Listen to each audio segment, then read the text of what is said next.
This is NBK, nothing but Knicks. When Sim passed the assist, you know that it's #1 show that breaks down the game. If you can't play defense, stay out my way. Dribble the ball, come down the lane. 5 seconds on the shot clock, who gon' win us the game? You wanna hear Nick updates and trade rumors? Postgame reviews, this the place you tune in. So tell a friend just to keep the ball moving. Like the page if you feeling the movement.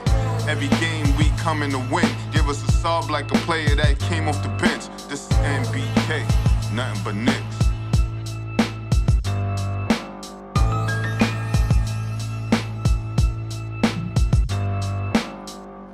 Knicks family, what's poppin'? It's your boy.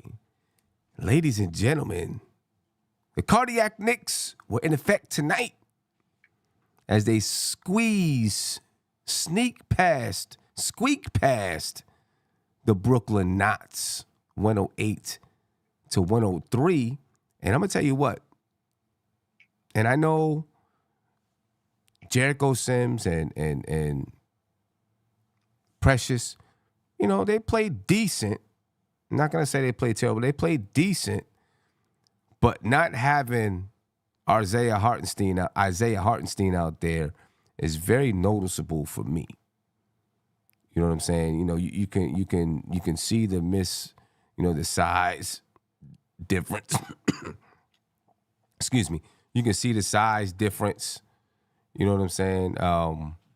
Obviously, Jericho Sims just doesn't have the same size, doesn't have the same basketball sense. The Knicks had 42 rebounds tonight. And it's not like they shot the ball particularly well. 42 rebounds, not one guy was in double digits. And I'm not saying that hasn't happened before, but, the Knicks are normally 45, 46 rebounds a night.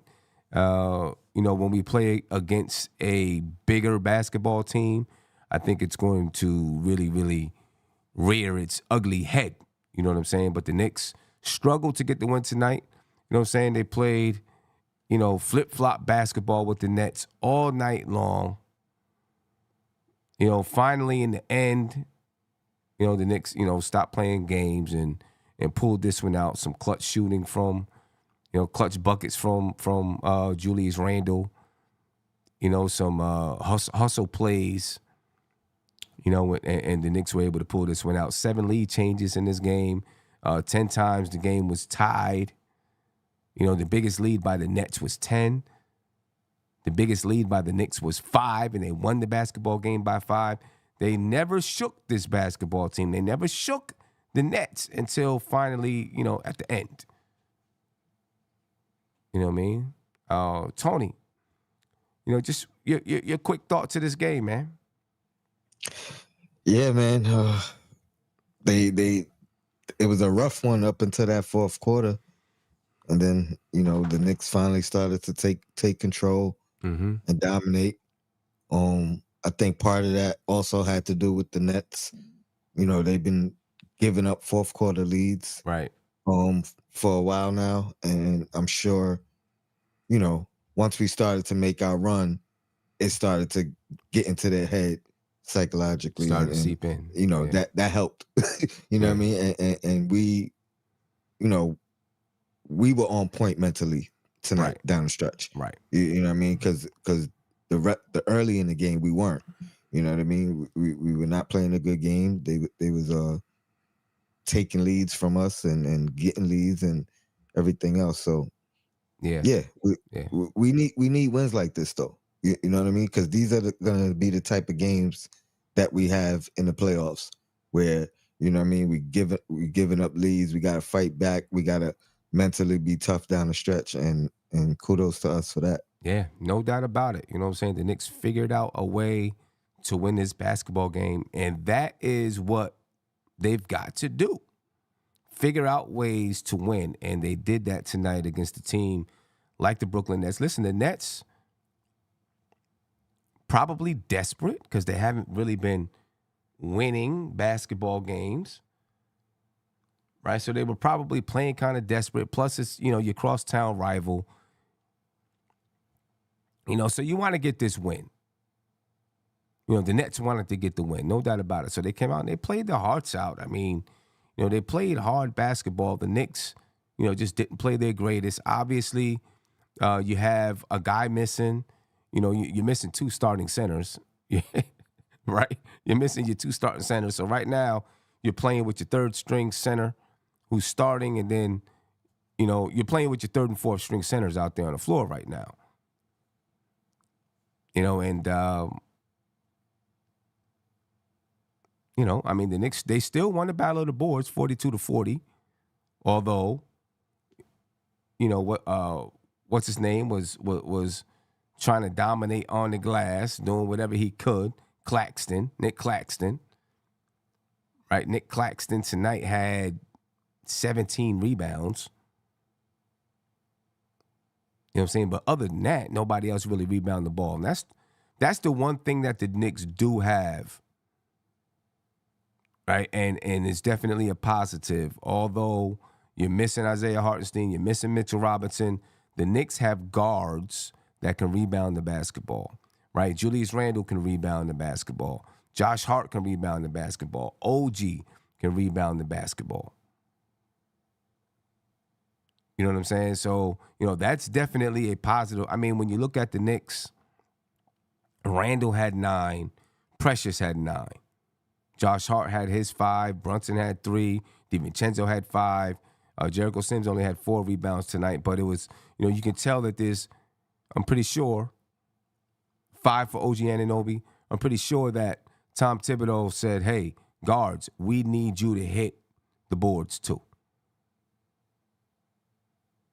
You know what I'm saying? I don't know. What do you think about, how are you feeling about the Knicks right now missing Isaiah Hartenstein? Hopefully he's back soon. Hopefully he's back for this Denver game. But how do you feel about the Knicks right now not having Isaiah Hartenstein? I mean, I was worried. I was worried, right after it happened. You know what I mean? It's one of the concerns I brought up. And again, the Knicks are always quiet when they don't really reveal information. So we really don't know how long he's going to be out or when he's going to be back, because they usually don't tell you until it's like a game. It'd be a surprise. You think the guy's out long, he'll be back. Or you think the guy coming right back, and they reveal the truth. You know what I mean? Right. I'm not even going to say what I'm thinking, but they reveal the truth way late. Let's say that. Yeah. So, concerned I am, but I mean, we're still at home. I think we're still on a relative. I mean, we got Denver coming up, so that's going to be a big one. And then the Heat, but then I think the schedule kind of softens up a little bit after that. Yeah. Let's just hope it's not that long. Right. I'm concerned though. I'm concerned for sure. And you got to love the mentality of the team. When it's something that Tom Thibodeau's instilled. Hey, the next guy got to step up and be ready to ball. And they do that. They step up and they're ready to ball. Jericho Sims played 26 minutes tonight. Precious played 21 minutes. Precious had 6 points, 9 rebounds. Jericho Sims had 6 points, 4 rebounds. So, I mean, together at the center spot, they gave you what? 12 points and 13 rebounds at the center spot. Jericho Sims gave you 4 blocks tonight. All right, so, both guys came in and played okay. I am a little bit concerned, but both guys came in and played okay. And what I'm not concerned about simply their play. It's the size. You know what I'm saying? That's where I get a little bit of concern. It's the size. But we'll see how this thing goes. Julius Randle tonight, ladies and gentlemen, 30 points, 9 rebounds, 7 assists. He was 10 for 19 from the field. He was 2 for 2 from the three-point line. He was 8 for 8 from the free throw line. Right? Hit a couple of clutch free throws to put the game out of reach for the Brooklyn Knots, excuse me. Jalen Brunson had 30 points, another 30-30 for the Knicks, for Brunson and Randle, another 30-30. 30 for 30. That's what we might have to call the duo, 30 for 30. You know what I'm saying? Jalen Brunson had 30 points, 4 assists tonight. He shot 50% from the field. He didn't shoot it well from three. He was only 28% from three, 2 for 7 from the three-point line. DiVincenzo had 11 points, 5 rebounds. OG Anunoby, 10 points, 4 steals, and 5 rebounds. Also, 2 blocks for OG Anunoby. So the Knicks definitely got contributions. Miles McBride had 8 points tonight, 2 for 3 from the three-point line.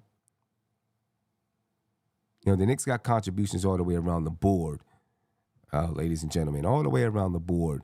And, Randall tonight hit some big shots. It's against the Nets, but he hit some big shots. And he hit a big three. Then, of course, he got the fast break dunk, and then he knocked down 2 free throws. Those 2 free throws stretched the game to a 4-point lead, I believe it was, or something like that, and kind of put it out of reach for the Nets. You know what I mean? I called it when Jalen Brunson got to the line. I was like, I know he's going to miss one of these joints. And he missed the second one. I was like, come on, JB. He's supposed to be knocking these joints in. Does that concern you? That, we get in the playoffs and he's going to miss one of these major free throws, man?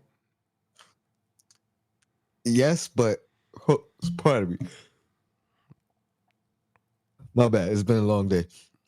It does concern me, but I've come to I feel like he's a bounce back guy, right? So it may be one crucial one, but I feel like he's gonna have so many big plays and big moments, throughout that I gotta just live with it. You know what I mean? He can't be perfect. You know what I mean? But right. Yes. It definitely is nerve-wracking when either one of them get to the line. When either you're one of them get up more confident with Brunson, but he's let you down. I mean, he's let me down a few times too. He'd be on the line. I'd be like, come on. Technical fouls. He'd be missing technicals. I'm like, come on, JB. He's supposed to be knocking these joints in. You know what I'm saying? Yeah, he definitely gets me a little nervous on the line sometimes. You know what I mean? Walter White said he's 80+% from the line. He is. But sometimes in those clutch moments, I bet you that number is different in the clutch. Yeah, I can guarantee you that number is different in the clutch.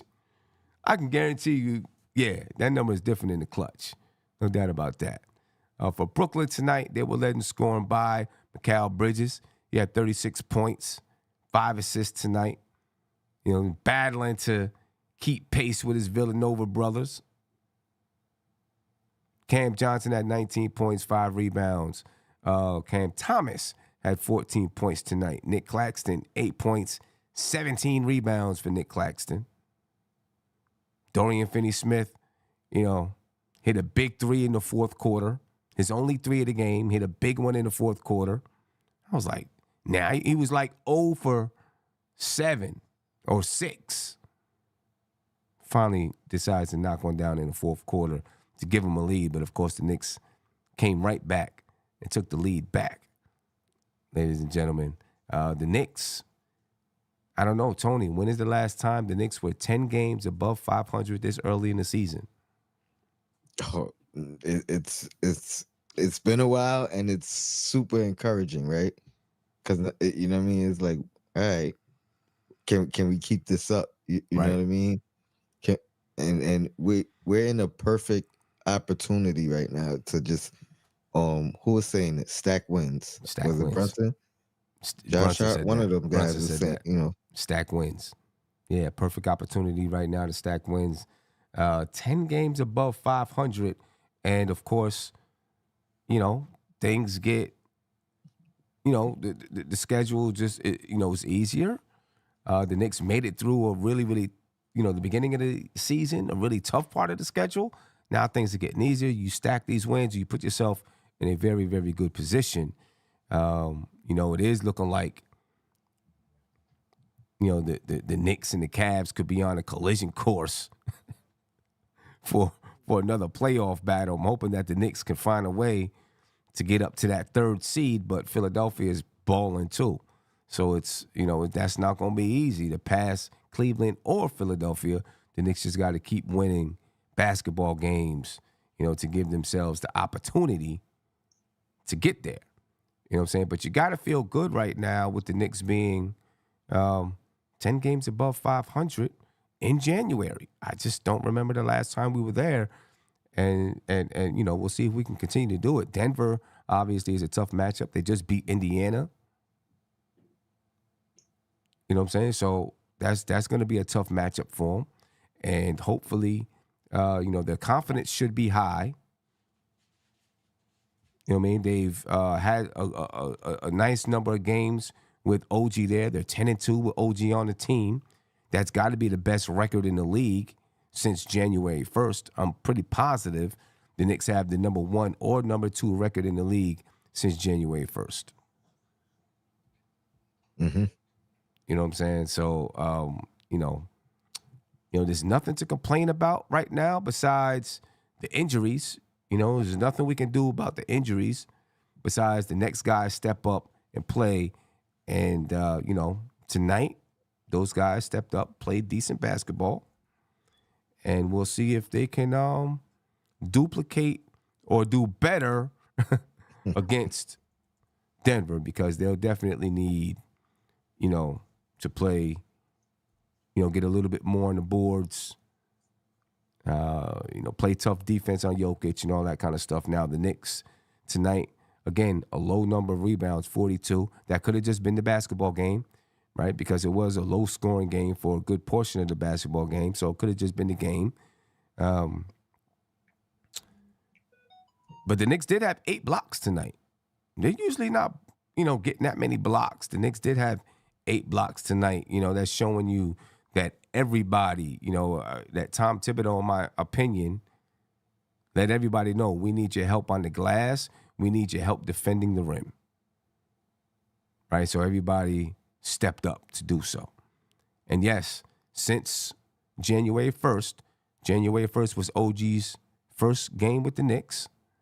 Since January 1st, the Knicks are 10-2. That's the best record in the league.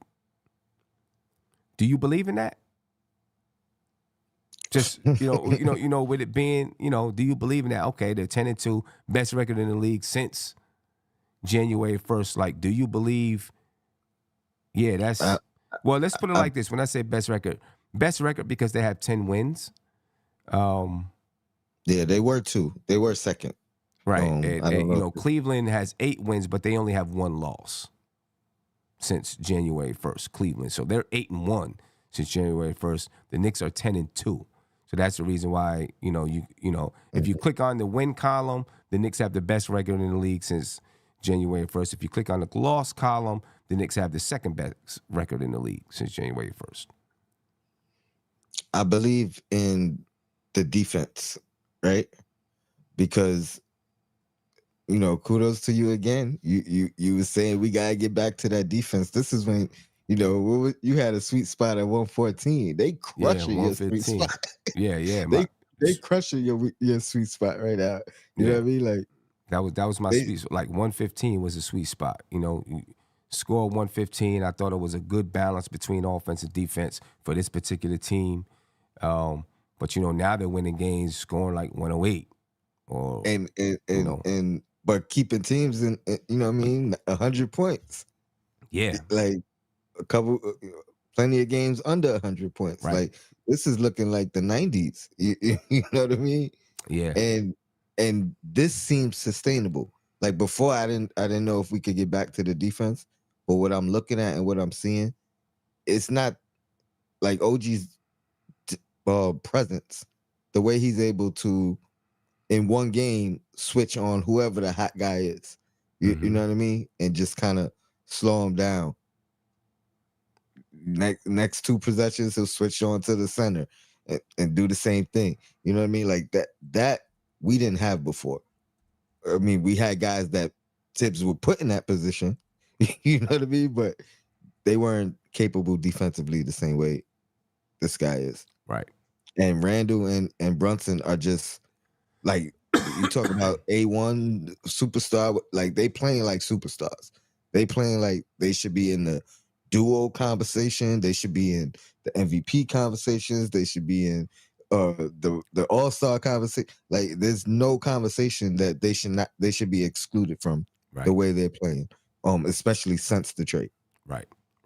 Since the trade, the Knicks have the second best defensive rating in the league at 104.2 behind Cleveland.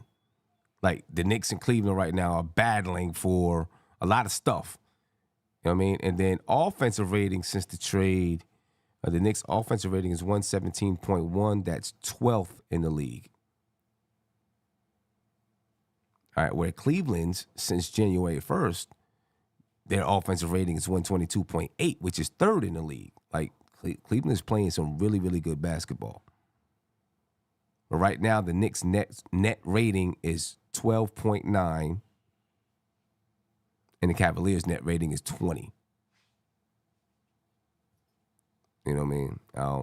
But nevertheless, the Knicks are playing good basketball while suffering injuries, ladies and gentlemen. You know, for a good portion of the season, they've been without their starting center while they're doing this. So, I'm going to take that into account. Although he's probably not going to come back, so this is the team that you have. You know, let me get to a phone call. Caller, you're live. Name me where you're from, please. Hey, hello, it's Moses, man. I'm calling from New York. What's going on? What's going on? The other guy, what's going on? What's going on, Moses? How you feeling, brother? Yeah, I'm good, man. Listen, I have a question. I mean, well, tonight, once Brunson and Randall started getting hot, even though we was down, I was like, man, we there's no way Brooklyn was winning. You understand? Because they already, New York, I feel like they already knew. I don't know, because I'm not the one sitting on the sidelines next to them to see what's going on, to hear what's going on, actually. But what I'm saying is, I'm pretty sure, well, let me not say I'm pretty sure, but 100 times out of 100, they already knew that they was down 10. So it was like, yo, once Brunson and Randall started getting hot, I was like, yo, it's over. We coming back. We winning. You understand? And especially with OG, you know, with the defense, I was like, nah, we winning. You know, because we winning, even though the center's out, but we winning because this is the Brooklyn Nets. But I would like to say this: how long would Hartenstein be out for? Because I don't know if he's gonna. Because like I remember they said that Hartenstein might be back.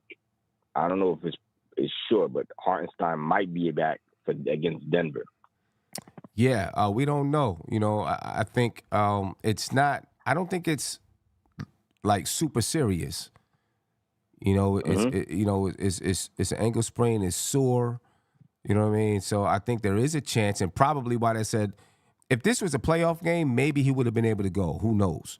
But they probably said, you know what? It's the Nets. We think we can beat the Nets without them. You know, let's try to get them healthy for the Denver game. You know what I mean? At least I hope that's what they was thinking. Yeah, but there was like, yo, Mitchell Robinson might be back before the postseason. Now, I don't know if it's true or not. You know, but if Mitch could come back before the postseason, what I would do is, if I was Tips, is let him come off the bench for a while. You understand? Okay. What's your thoughts on that? Nah, I agree. I wouldn't just bring him out there and just throw him to the wolves. You know what I mean? You got to get out there. You got to test your ankle. It's going to be so long that the Knicks have played with Hartenstein.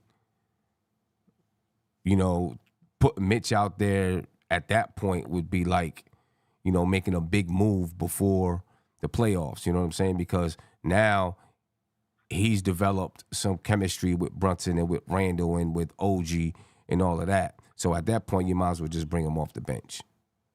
I agree with you. Oh, yeah. 100%. One last thing I want to say. Look, I don't know about the trades because they keep talking about it. You understand about the trades, like which guards who they're going to get out of Alec Burks or Dante Murray or Bruce Brown.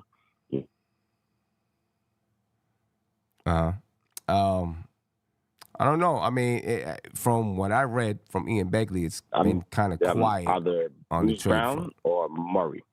Well, it's been kind of quiet on the trade front, according to Ian Begley, unless something news come out. You know, would I rather Bruce Brown or Murray? I mean, if I had my choice between the two, I would take Murray. Oh, Bruce Brown is not good. What's the reason Murray? I mean, I think Murray might be a little better.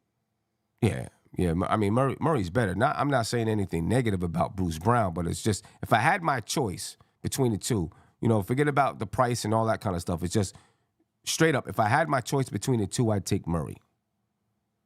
But the thing is, it's difficult to get Murray. It's difficult to get. Like it's hard. Yeah, it's difficult to get Murray. I mean, let's put it like this. From what I've read, the Knicks, if they want Murray, they can get Murray. They have the assets to do so. They have everything that Atlanta wants. They don't want to pay the price tag that Atlanta's asking for. Yeah, that's the thing about Leon Rose. He's thinking smart. You understand? Yeah. Cause, I mean, but then again, it's like with Murray, I would love to have him here. You understand? But is he gonna be? But if you can't get Murray, obviously you got to go with Bruce Brown. But if you get Bruce Brown, I don't know the skill level really. But the skill level's different. Skill level's definitely different between the two. Yeah, but the thing is, if you get Murray or Bruce Brown, would you start them or would you make them come off the bench? But because the way Genso is playing, I feel like I don't know if that's gonna mess it up if you start Murray with Brunson. Yeah, I think if Murray comes to the team, I think he's starting. There's enough time in the season to, figure it out. I think if he comes to the team, he's starting. If Bruce Brown comes to the team, he's definitely coming off the bench. If anyone else like Alec Burks or, Malcolm Brogdon comes to the team, I think they're coming off the bench as well. Yeah, but the thing is this, the thing is, who are you going to give up to get Murray? Because if Atlanta's asking for a lot of money, it's like, bro. It's the draft picks. It would be Quentin Grimes and Evan Fournier. That's what they would be giving up to get Murray. It's the draft picks, I think, that the Knicks don't want to give up because they want to save. They're trying to save draft picks so that they can, try to make a move next summer or next season for a big fish, bigger than Murray. Yeah, right. But I mean, but here's the thing. I think we could have got Murray last year. If they should have used Derrick Rose and Evan Fournier for a trade for Murray. That's what I was thinking. But I like the way we playing. Just keep. Hopefully, those big men comes back. But I was listening to ESPN just now actually, and I'm gonna say this and I'm gonna get off of here. Mm-hmm. They was like, yo, listen, if you add with the Knicks, they're not really far from being a championship contending team, really. If you add a couple pieces, that this team could be a dangerous team that teams would scared to play us in the playoffs. You understand? Like if you add Murray or and then Mitchell Robinson and the team stay healthy, right? Bruh, that's a dangerous team because remember when we played Milwaukee and Boston, we did not have OG at that time. Right. So with the team, if that team is healthy, and we get Murray in there. I mean, I think they said we have a chance to beat Milwaukee. I'm not gonna. I'm gonna tell you what though. I think if the Knicks get Malcolm Brogdon, maybe even Bruce Brown, like the Knicks get one of these guys, I think. Listen, there's a chance by the time the waiver period is over, the buyout market. There's a chance by the time the buyout market. I was thinking about this earlier today. There's a chance that you look at the Knicks and you see some of the names and you say, yo, this team is, all right, they got something going on. There might be a chance that it happens, for real. Well, buyout market, what you mean? Because, there's going to be players like maybe Kyle Lowry gets bought out, Gordon Hayward maybe gets bought out, guys like that. You know what I'm saying? And there may be a chance that you look at the names at least and say, yo, like they picked up some guys that can really have an impact off the bench. Two things. Bruce Brown. I don't think Bruce Brown will be a buyout, right? Nah, I don't think so. Oh, one last thing. Would you bring Obi Top back to New York? Not right now. I don't think so. Right, it would cause too much. Uh-huh. It would cause too many ripples right now. I wouldn't do that right now. Nah. Oh, all right, man. But hopefully we get those guys, man. And then it's crazy if we get Murray, we keep Grimes. I mean, that'll be crazy. Man. That would be crazy, but I don't think Atlanta's gonna let us do that. Yeah, all right, man. No Definitely. doubt. But Appreciate you, brother. Take care, Timmy. All right, Moses. Peace. Yeah, I was just thinking about that today, Tony. I was like, even if the Knicks pulled in a Malcolm Brogdon, at that point there'd be no need for Kyle Lowry, of course, right? Because there's rumors out there about Kyle Lowry.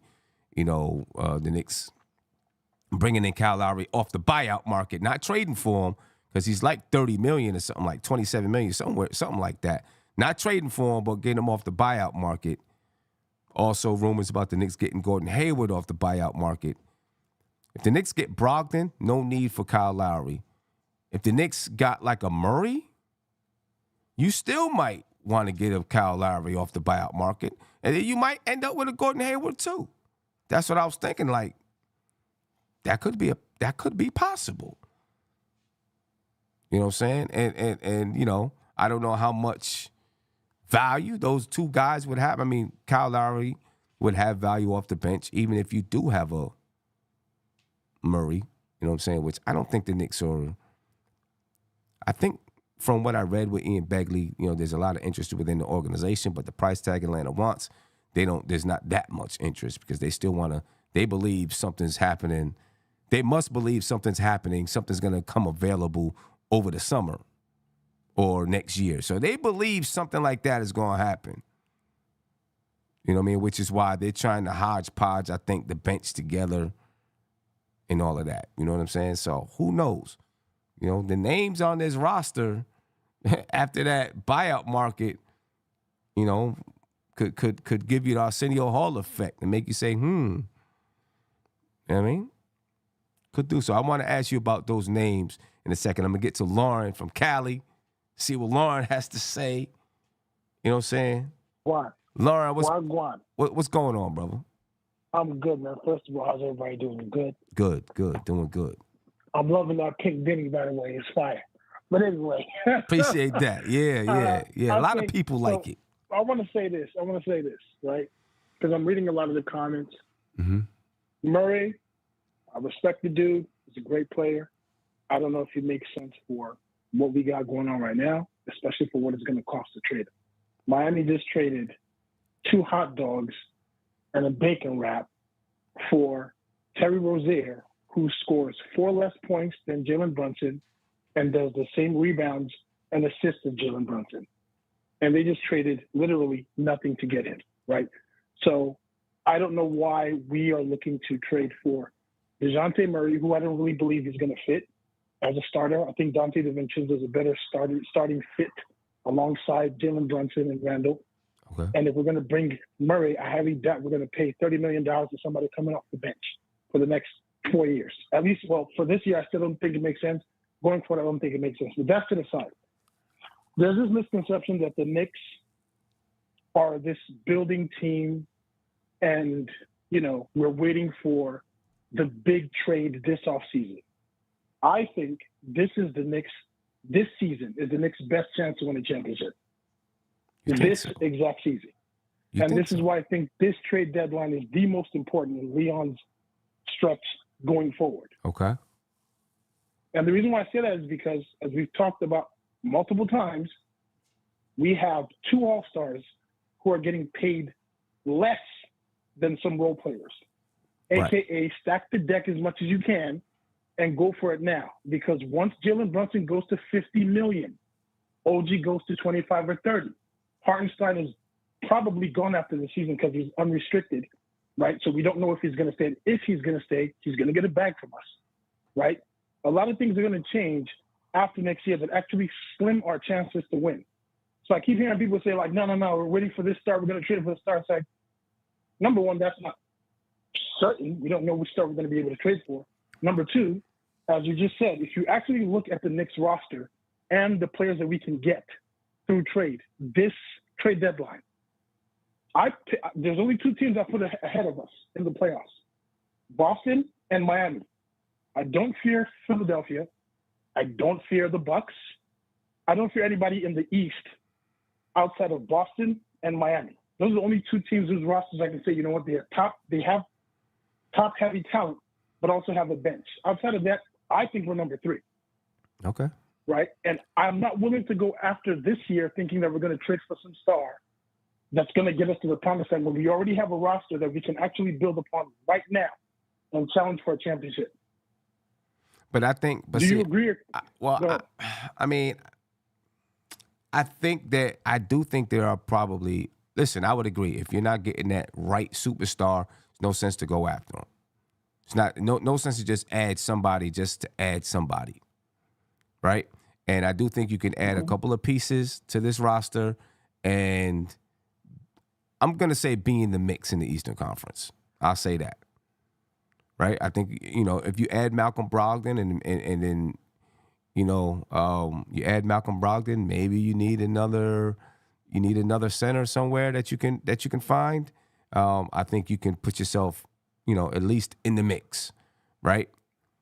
I think, though, what you're saying about Jalen Brunson and Julius Randle, I think the front office is thinking the same way. I don't think that they believe this year is their best chance to do it. I think they feel next year is when they really got to make a hard push to get the guy either over the summer or next year or, throughout the season next year is when they really will be aggressive, really, really aggressive in trying to shake loose one of these guys because of if they can shake loose one of these guys and that guy's already under contract for a while, or they're able to make the trade and they got the guy's bird rights, now you can say, okay, we have Brunson and Randall, we got this guy, we got OG, we're gonna go ahead and hit the apron with these guys. Okay, so you know what I'm saying? Okay, so what you're saying is, okay, so I just want to make this clear. Because let's actually use a blueprint, right? I'll say currently we look like the Detroit Pistons 04 championship team. Right. Right? And what you're saying is, instead of us focusing on what we already have right now that we can build on short-term and long-term, what we should do is hope that Shaq becomes available. I'm not saying what we should do. I'm saying what I think the front office is thinking from the intel that I have, right? From what I've read. From people like Ian Begley and things like that. You know what I'm saying? And Ian Begley mainly, he's like one of the guys that I trust the most, right? And reporting things from the Knicks. He just seems pretty objective and just reports what he hears and knows. That's just what I see. You know what I mean? And it seems to me like that's the mindset of the Knicks right now. So I'm assuming that foundationally, Leon and the coaching staff are like, let's play the best we can this year and see how far this goes. But our main focus is looking for that guy who's going to take us to the next step, right? We're looking for that main star who's going to take us to the next step. I think I don't know if you want to say main, but a third star. Let's say that. You can call if you want to call him main, if you want to say 1A, B, and C, whatever, but a third guy. A third guy. That's what I think. Who will, so OG, let's say 25, and it's important for us to bring up the money because the money does make the team realistic. Right. Right? So OG at about 20 to 30, Brunson about 50. I don't know. You think Brunson's going to be 50? You think he's going to be 50? Van Vliet makes 40 right now. Yeah, because the Rockets overpaid him to come to the Rockets, in my opinion. Just like the Knicks did with Tim Hardaway Jr. a few years back. Is he getting 50? I don't know. Maybe he does. I don't know. I ain't gonna say no, but I don't know. What's his name? Jaylen Brown just broke the market at 62. Mm-hmm. Right? So I don't the next person who's going to sign up for an extension is going to be Tatum, and he's probably going to do 65, 70, right? Levine is already making 45, so I'm sure Jalen Brunson is going to be 45, 50, somewhere around there. Okay, right? I can see the 40. I can see him making 40+ million a year, without a doubt. Okay, so by the end, let's say by the end of the contract, it's at 50. Let's say that. All right. So he'll be one of our main highly paid stars, right? Mm-hmm. Let's say OG is going to be about 25 to 30, right? Julius Randle, is probably going to have to pick up his player option for the third. So, yeah, at least have him for 2 years, basically almost guaranteed. So the fourth star that we'll be thinking of, who would that person be? Like, would that be a Donovan Mitchell? Who would that be? I don't know who it's going to be. I don't know who it's going to be. But your price tag is probably going to be similar to what, numbers that you're saying now, which means that you would have a lot of your money wrapped up in 4 guys, and then you're trying to figure out ways to fill in your bench. Okay, so like a lot of these teams do, right? That's kind of what they would. I think they'd be looking to do. Because let me just say, look at Milwaukee right now, right? Milwaukee's at the apron. $188 million this season. Giannis is 45.6. Damian Lillard is 45.6. Chris Middleton is 29.3. Brook Lopez is $25 million. Bobby Portis is 11.7. That's all this season, and they have obviously a good basketball team, and they have quality guys on the bench. And I'm sure I haven't looked at what's his name, Lopez's or Portis' contract, but I'm pretty sure they're at the end of their contract. Portis has 3 seasons left. He has this year, and another year. Much? He's at 11.7, 12.5, 13.4. Okay, Brook Lopez? 25 this year, 23 next year. Is that a player or a team? Nothing. It's just 25 this year, 23 next year. 25. Okay, so they have, number one, they have three-time MVP, 2-time defensive player of the year, Giannis, one of the greatest we've, right? So all I'm saying is this, right? Number one, we don't know the star that we're possibly going to get. Number two, we don't know how much it's going to cost us and how tightly it's going to strap our team, right? This season right now specifically, look at the team we just played. We just played the Brooklyn Nets. There's probably 3 players on that roster right now that we can put on our bench. Dennis Smith Jr. could be a backup point guard, right? We have Clarkson. There's so many out there. Sexton. There are a lot of teams that are willing to give up players that can fit both short term, and if we still want to make that trade for a bigger star, it's still going to fit that same timeline. But that's what I think my point is. Right. But that's what I think the Knicks are looking to do. I think they're looking to not go get, obviously there's conversations out there about Murray, but not try to make a splash this trade deadline, but bring in a guy, like if you bring in a Malcolm Brogdon, he's $20 whatever million this year, plus $20 whatever million next year. So the fact that he's still on the books for next year gives you the ability to trade him during the offseason or trade him during next year. So I think they're looking to bring in a guy that's $18 to $23 million, using Evan Fournier's contract, trade for a guy that's $18 to $23 million. So now you still have that guy where obviously you can add more players to make the money work, and then you have the draft picks to be able to make that move. But that guy can still help you right now, and if you don't make a move, he can still help you next year.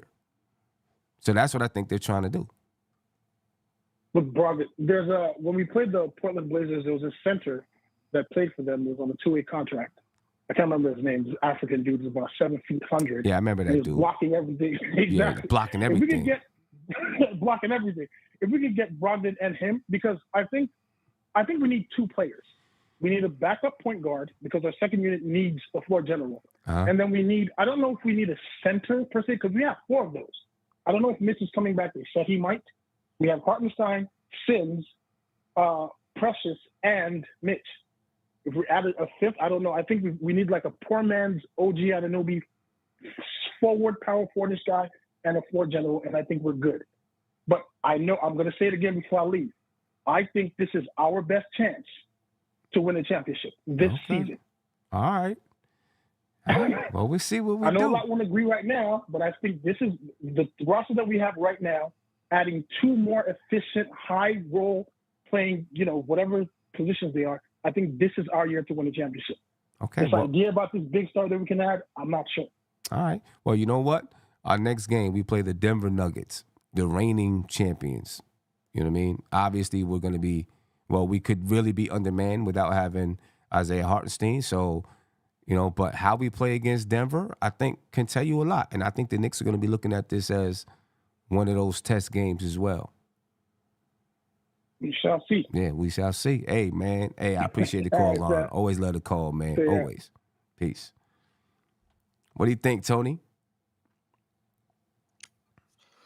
Our best chance, I think it's our first chance.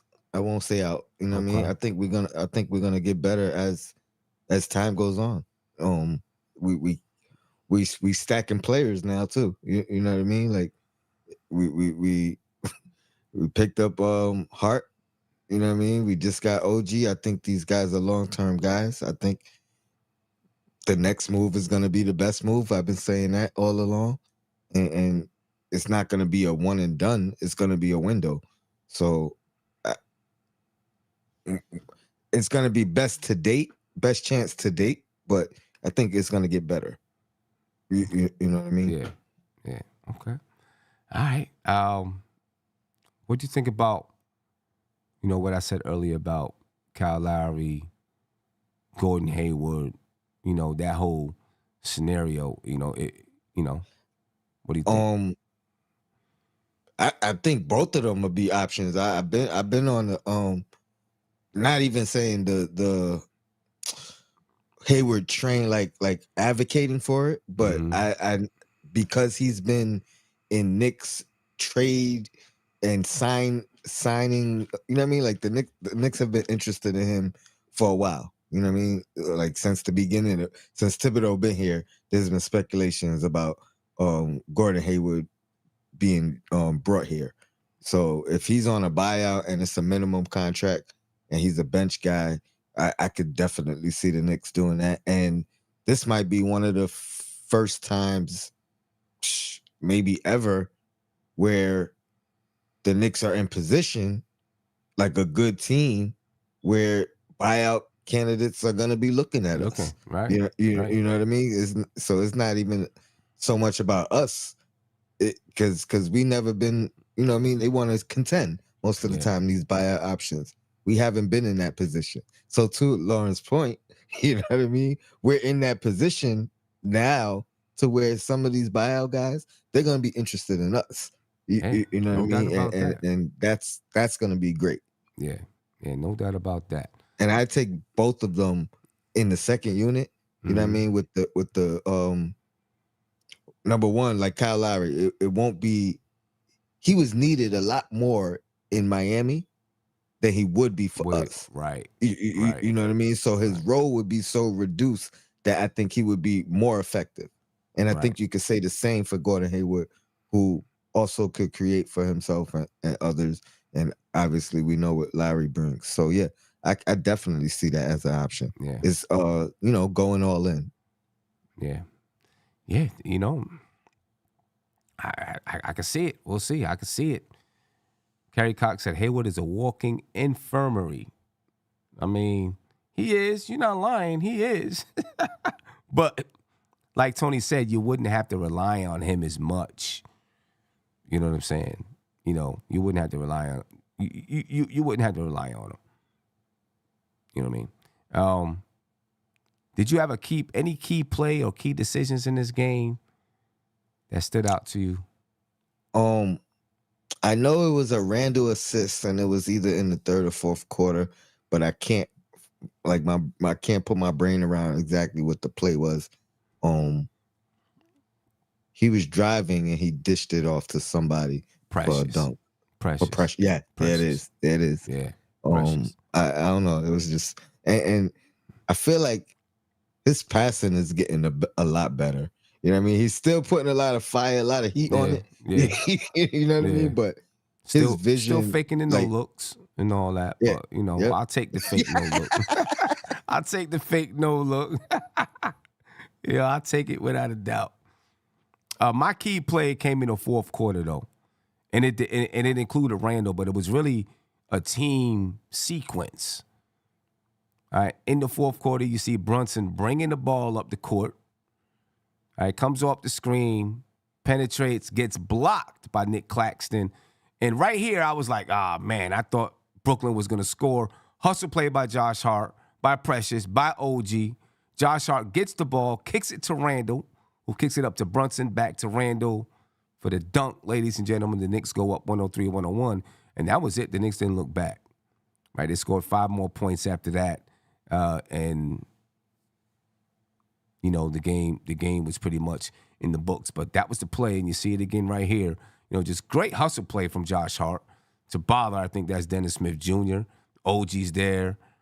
Josh Hart caroms it, gets it up the court. Nice fast break play from Brunson and Randall. And the Knicks, take control of the basketball game from there, ladies and gentlemen. And Knicks fans was in the building cheering and going crazy and all of that great stuff. So shout out to the Knicks for that one. Great team sequence. And also shout out to my man Walter White, who is the PayPal Money Play of the Game sponsor for the night, who hit me with the $10 Cash App and it said, support your Knicks content creators. Yes, support your content creators, ladies and gentlemen. I definitely appreciate it. Mr. White, thank you very much. And if you want to support the channel, ladies and gentlemen, please use the Cash App. Cash App is $ nothing but Knicks. Or you can do it through PayPal at paypal.me/nothing-but-Knicks. We definitely appreciate the support. We have reapplied for monetization. It's going to take about 30 days before we get any kind of an answer. Or up to 30 days, they said. Up to 30 days. So we'll see what happens there. Regardless, we're going to keep giving you content. It doesn't even matter, to be honest with you. We're going to keep giving you content. Silk, what's popping with you, bro? How you feeling? Hey, what up, Sims? What up, Tony? Chilling. How y'all doing? Chilling. Peace, family. Feeling Peace. good, man. Yeah, Sim, I think you're right. I think the Knicks are maneuvering for Spider, especially since at the end of next year anyway, Spider, Brunson, and Randall are all going to be free agents at the same time. I think they working around trying to maneuver our bench in situation, our role players on our team. But when they make that kind of big play, to re-sign all those three for the next 2 or 3 years on that kind of money they're going to be getting, we ain't worry about our bench player because they always going to be here already.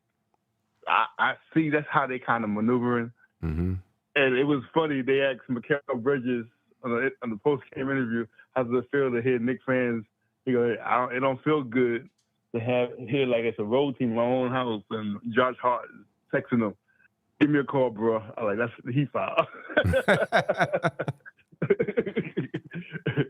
I mean, let's put it like this. If the Knicks are going to trade, and this is why I think next year the Knicks are going to make a full court press, really. You know what I'm saying? And that's what they're saving their chips for. Because if the Knicks are going to trade for Donovan Mitchell, let's just say that's the guy.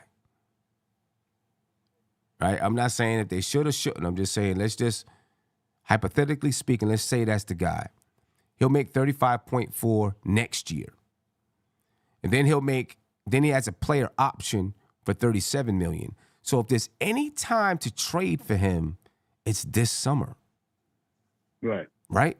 Now's the time to do it. Now is the time to call Cleveland and put in the full court press and give them what they want. And it could be what the Knicks are trying to do, because now you have him for 24-25, right? Not only do you have him for 24-25, making 30, what did I say that was? Making 35.4, but then you still have Randall and Brunson next year, right? So you have Randall at 30.3 and you have Brunson at 24.9, right? So now you got all of those, you got those three guys on good contracts. And then your job, because all three will have a team option for the following year. So now your job is to convince all three to take the team option, and then we extend you for the next 4 years. I think that's exactly what they're gonna do. Like Bosh, LeBron, right? What's the name? You see what I'm saying? The only one that's not CAA now is Randall. That's the only one they might have to worry about with his agent. Yeah. But other than that, so you know, in the Knicks' mind, this might be what we're thinking. We're gonna put the full court press on Cleveland this summer, or Cleveland knows where Donovan Mitchell wants to be. They know it. Right. And they, I think, know that Donovan Mitchell is going to opt out at the end of next year. And let me ask you a question, Sim. And Why do you think the Knicks they'll are not lose him for talking nothing. So if I'm Right. Leon Rose, I'm like, listen, you know what this dude is going to do. You know he's going to opt out at the end of this year. You might as well make the move now. You know what I'm saying? And if they got the chips, they can throw the chips in the middle. And that's just what I think they're going to try to do. Yeah, Cleveland ain't doing that right now because they playing too damn well with Donovan Mitchell. Yeah. It's just when the other right players come back and they're not playing as well together, then that's when they're gonna say, okay, he's not staying here. Right. But let me ask you a question, Sim. Why do you think the Knicks are not talking to Portland about Brogdon? Because I see all these little bootleg Knicks Nation and Knicks Digest, and Ian Berkeley had to shut all that down. Who is the guy who I really trust?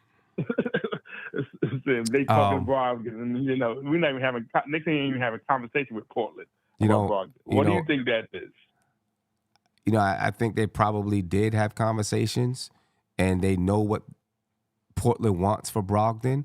And, Leon Rose and those guys, okay, well, let's shop. Especially if they know if there's not a lot of teams that are that are knocking at Portland's door to get Brogdon. They're like, you know what? All right, it's cool. It's kind of quiet over there. Let's see what else is out there. Let's see what other deals we can get. We know we can come back to that. Maybe it could be something like that, or it could be that they have interest in some other guys first that they prefer. I think it's Grimes. I think they're not giving up Grimes to nobody but Murray. They're not giving up Grimes for Brown. They're not giving up Grimes for Brogdon. They're not giving up Grimes for Burks. They give up Fournier in the pick for them. But you asking for a young player and it's Grimes, I think that's what the Knicks will say. Nah, that Grimes thing is for Spider on the offseason. Unless it's Murray, and then we can flip Murray for Spider.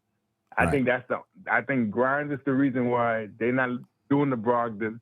They're not doing the Brown. But they want Grimes in with a first-round pick, and the Knicks don't want to do that.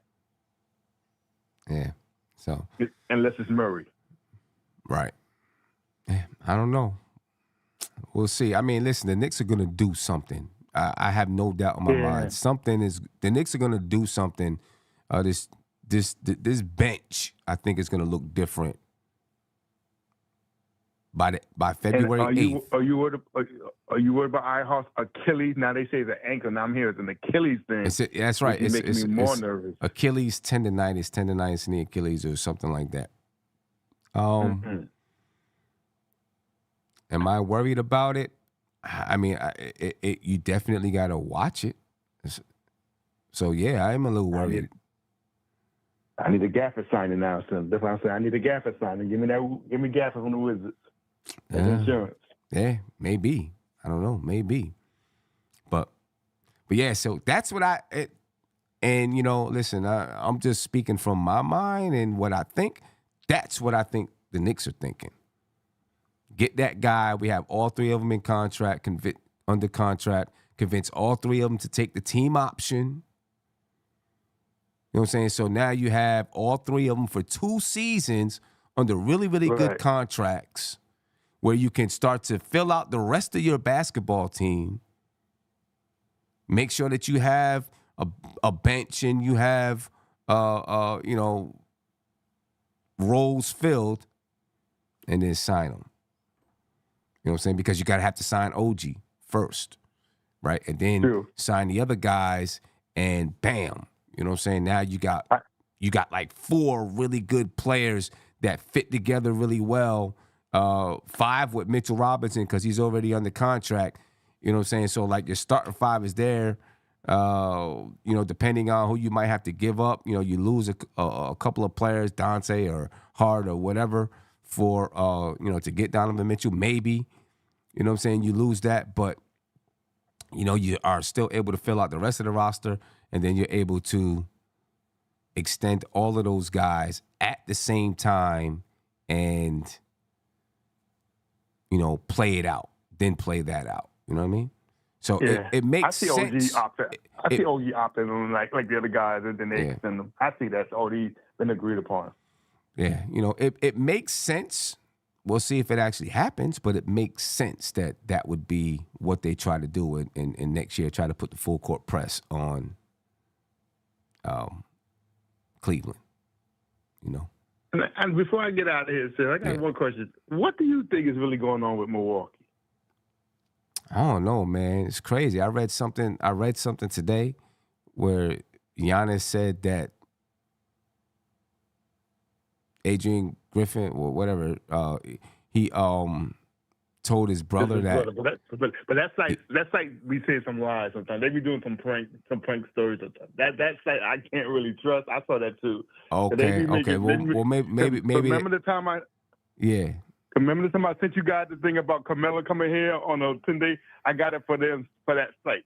Okay. So maybe it's, I don't know then. I have no idea. I read something that Damian Lillard was having a hard time getting adjusted to the offense and stuff like that. So maybe he just didn't mesh well with Lillard and Giannis and all of that. They just wanted to change. Because you saw the thing on Detroit. Giannis was drawing up plays on the bench. That's total disrespect. Giannis hasn't been disrespecting coaches like that. He's like on a different thing with this coach. Yeah, I don't know. I'm gonna tell you this: if Doc Rivers ends up in Milwaukee, they said he signed already. Oh, he signed already. He already accepted. Oh, he already see. Yeah. Okay. Yeah. Okay. I didn't know he was feeding him bad information to get him fired. Man, look. That man got naked pictures of Adam Silver sitting around someplace or something. He got something on somebody because Doc Rivers always ends up with a team like this. Yeah, he got 20 lies that Doc ain't lying. Yeah, that man got something over somebody somewhere in the league. And he's threatening them. I'm going to put this out if you don't put me on the team. And what happens if they get knocked down in the first round? Yeah. Is that going to be the end of Giannis in Milwaukee? I don't know. He trying to get Philly revenge. He trying to get Celtic revenge. Don't let him beat up with the Clippers in the finals. You know what I mean? So, yeah, I don't know, That's man. crazy. What's going on there with them is crazy. I don't know, man. I figured he'd be crazy. gone. I didn't think it would be this fast. Yeah, that's crazy. I don't know. We'll see, fellas. Yeah, we'll see. We'll see what the Knicks do. We got to get that picture. I agree with you. I think Lowry or Hayward going to be they're not traded for them, but they'll do a waiver thing when they. Cause I don't see Lowry. Nobody traded for that money, and I was getting tired of this D-Lo for the Knicks. I'm like, D-Lo ain't coming here. Knicks ain't taking his contract when he got a player option and he could just leave us after trading for him. We ain't doing that. We ain't helping Atlanta out. Yeah, he does have a player option. But, I feel D-Lo could work. I really do. No, but the Knicks want a player who they can keep and trade next year. A player that they can keep and trade. Right? He's got that's the issue. He's got a player option. Yeah. That's the issue. You would have to get, I think Leon Rose would want to get a guarantee from him that he's going to pick up his player option because his contract is good. Listen, he's giving you 15 points, 16 points, 6 or 7 assists per game. As a starter with the Lakers, he makes $17 million this year and $18 million next year, something like that. Yeah, but he's Fournier at the point guard position. No defense. Yeah, the defense. Yeah, you got to deal with some of the defense, but I get that. But we'll see what happens. I get that. Yeah, we'll see what happens. It's going to be some options out there for the Knicks. Silk, I appreciate right now, it, man. We too small, man. Yeah. And listen, we're winning while we have these needs. We're winning basketball games. So I think that's a blessing for the Knicks right now. Yeah. Yeah. You're keeping hope alive, sir. No doubt about it. Y'all. Appreciate it, Silk. All right, peace. Later. Tony, you got a player of the game tonight. You could go ahead and say it because I'm rocking with the same one as you. Yeah, so. You already know. Julius Randle, man. Julius Randle, player of the game for the night. The PayPal player of the game is Julius Randle, ladies and gentlemen. Randle hit some big shots down the stretch.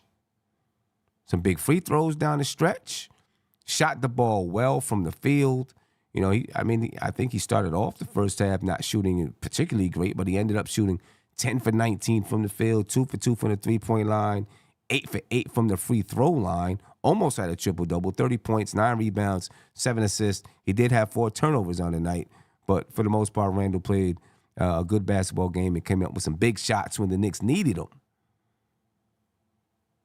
Ladies and gentlemen, so Julius Randle, the PayPal player of the game, and you can support me through PayPal by going to paypal.me/nothing-but-Knicks, and shout out to Joel Sehor for supporting the channel. He said, thanks for the time / hard work you put in for the Knicks. I definitely appreciate it. You know, that was from a while back, but I appreciate it anyway. Definitely appreciate that, man. Tony, I don't know. You know, the Knicks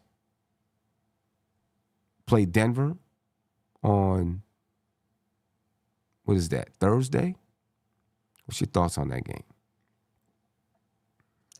We need iHeart back. We need iHeart back. I mean, no matter what, I know we're gonna fight. You know what I mean? I don't know if Jokic would be. I mean, he dominates anyway. So I don't know if he's gonna try to do anything different, knowing we playing with second stringers. Right. But definitely would like iHeart back to give us a fighting chance. Yeah. No doubt. Greg said the player of the game was Brunson and always will be. You're bugging groupies. So down the stretch of the game, Brunson had a chance to kind of put the game away, missed the free throw. Right? I'm not mad at Brunson for anything, but he did miss the free throw. Right? I mean, you know, Randall hit a big 3 down the stretch of the game. You know, obviously hit got that fast break from Brunson, dunk, and then he knocked down his 2 free throws. You know what I mean? So yeah, Randall's my guy for this game. You know what I mean? And big shout out to Greg for the PayPal. You know what I'm saying? I appreciate it, Greg, without a doubt. Big shout out to you. Thank you very much. Definitely appreciate the support here every night, keeping me on point. You know what I'm saying? Yeah, this is going to be another one of those test games for the Knicks. You know what I mean? You know, a big test game for the Knicks against the Denver Nuggets. You know, the Knicks right now, one of the hottest teams in the league. But of course, the Denver Nuggets are a championship team. You know what I'm saying? And if, you know, I think the front office will be looking at the Knicks to say, how close are we to being a championship guy? I mean, a championship team. You know, and I think they'll be looking at this game. I mean, if the Knicks win this game versus Denver, is this the first time they played Denver this season? I think so. If they win, in your mind, are they championship contenders?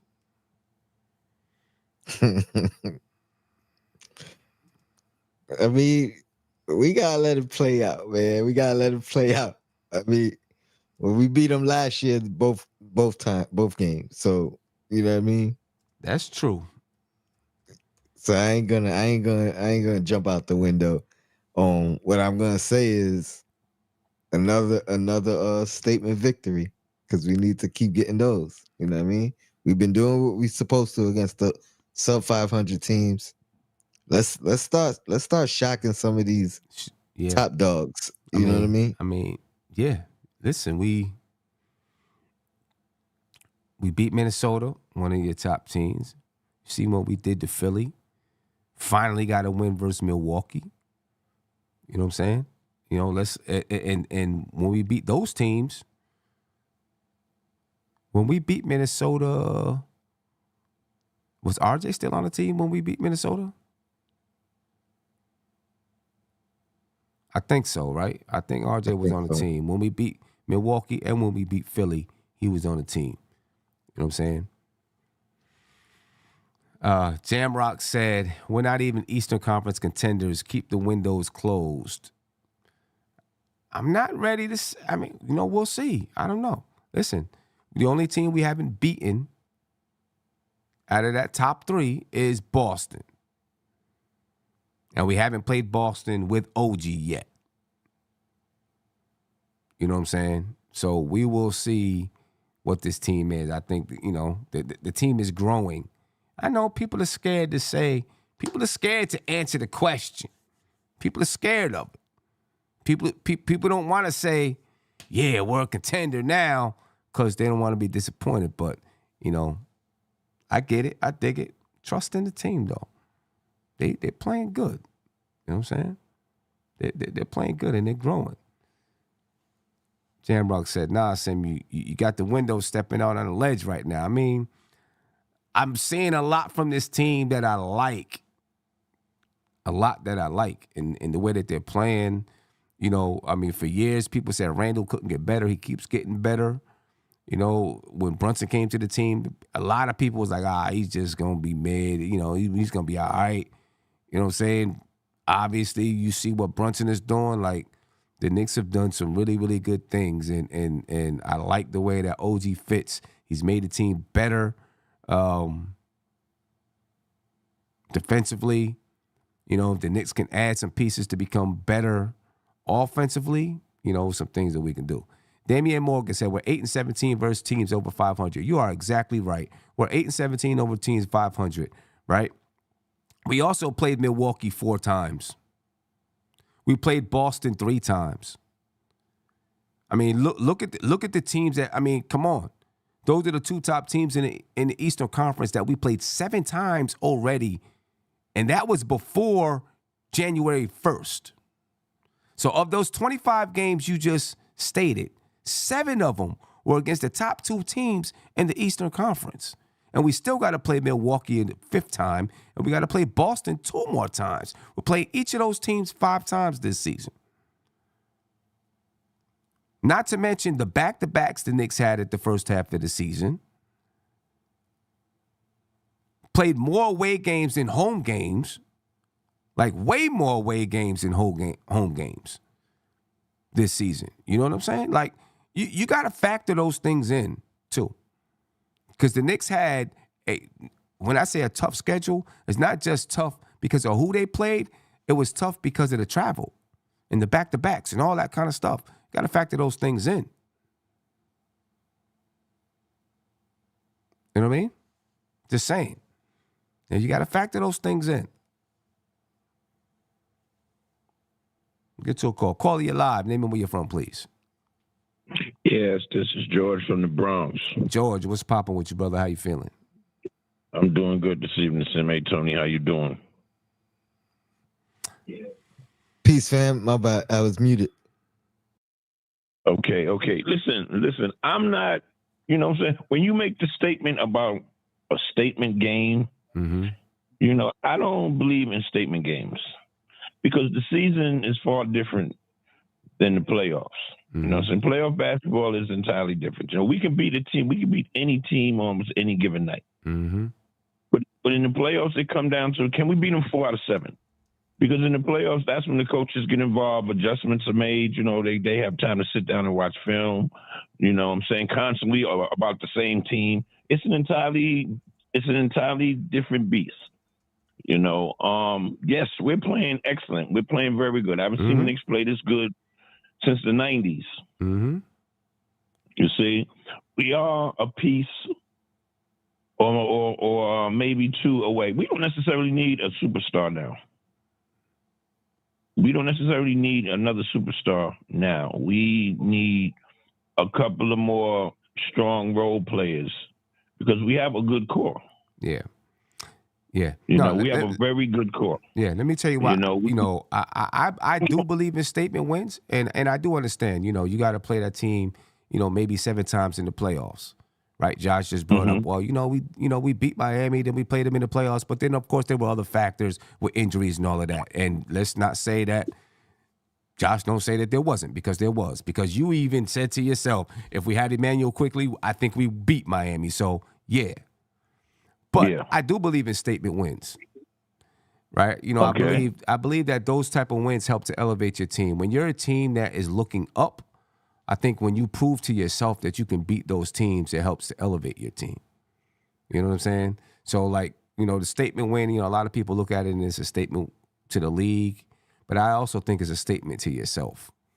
You know what I'm saying? Because when you're looking up, you got to be able to tell yourself, if you're going to meet a team in the playoffs, if you meet a team in the playoffs and you haven't beaten them, you know, and you're a team that's looking up, you're a team that's trying to get to a certain level. Like, I can look at Miami and they've been at a certain level, so they're like, hey, we haven't beaten them, but they know what level they're at as a team. You know what I'm saying? But the Knicks, I think, are still getting to that point where they can look and say, you know, they can look and say, yeah, you know, all right, we lost to this team, but we know we can beat them. I think they're still proving to themselves that they can beat some of these better teams, so that they can, in their mind, they're like, we're on par with them. You know what I'm saying? So that's why I think the statement wins come in. Okay. All right. I'm going to hit you with this verbal. So if we lose Thursday to the Denver Nuggets, right? Mm-hmm. What type of statement is going to be made knowing that at the 5 position, we're damaged right now? Right. I mean, and that's the thing there. You know, the Knicks, depending on how you lose, the Knicks might look at it and say, okay, when we get Hartenstein back, you know, it's going to look different, be different this way. But I think it also gives you the, you know, you look at it and say, okay, all right, we have, you know, we still got, we got some work to do. You know what I'm saying?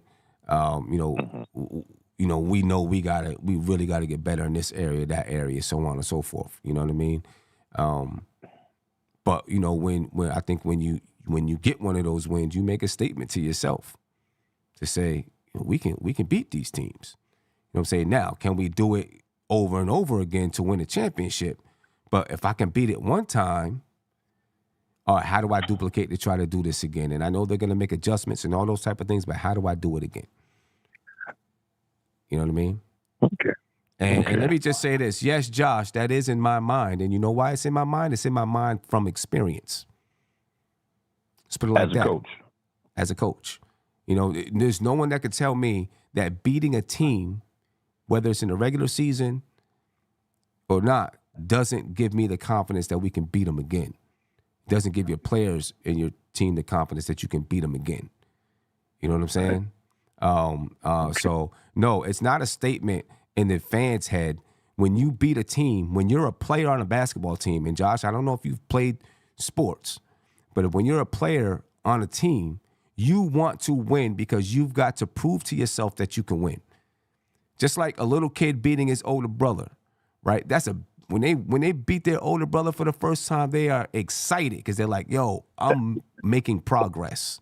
I'm getting better. I could never beat my older brother. Now I can. You know what I'm saying? So I think that it helps your team take steps. Okay. Well, okay, I'm going to hit you with this and then I'm going to let you guys go. Yeah.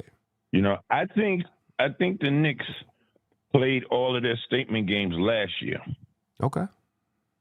Because what I'm seeing from them this year, there's a whole different level of warrior that's coming out of them. Mm-hmm. You know what I'm saying? I never see them. I haven't seen them one game yet this year. Was bending their head down when they was down and just gave up. They have a belief in themselves. And this is something that was developed last year. Mm-hmm. You see what I'm saying? That's what I'm saying. They play with, no matter what the score is, no matter how much time is left, we can win this. Mm-hmm. This is what I'm seeing. Right. Okay. You see? Okay. So okay. and then the new guys who's coming in is feeding off of that. You know what I'm saying? The what's the new guys? Was Precious Achula and Anunoby. You know, they just embracing these dudes and they jumping on the bandwagon, and it's showing. You know, I think all of their statement games was last year. They believe they could beat anybody. Okay. Okay, I can That's take that. how. All right. That's what I'm seeing. Yeah. Okay. You know.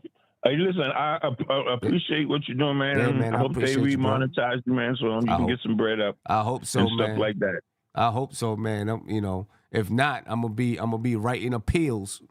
I'll be appealing a bunch of times. Yes. And if You there's know? somebody that you need me to call or, say, pull out some secret song or something, let me know. I'll do what I can do from this end. I appreciate that. I All appreciate right, it, bro. man. All right, peace. Take care of yourself. Take care. All right. Have a good one. Have a good one. Yeah. Josh, MVP of the debate team.